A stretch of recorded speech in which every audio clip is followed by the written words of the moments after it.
Kabla hujasherekea sikukuu ya wapendanao, jiulize maswali haya na uyapatie majibu.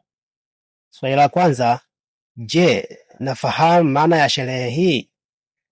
Je, dhamira kuu ya hii sherehe ni nini? Ni yapi napaswa kuyafanya kwenye sherehe hii na ni yapi sipaswi kabisa kuyafanya? Je, nitakayoyafanya na kuyatenda kwenye sherehe hii yanaendana na nia au dhamira kuu ya maadhimisho haya?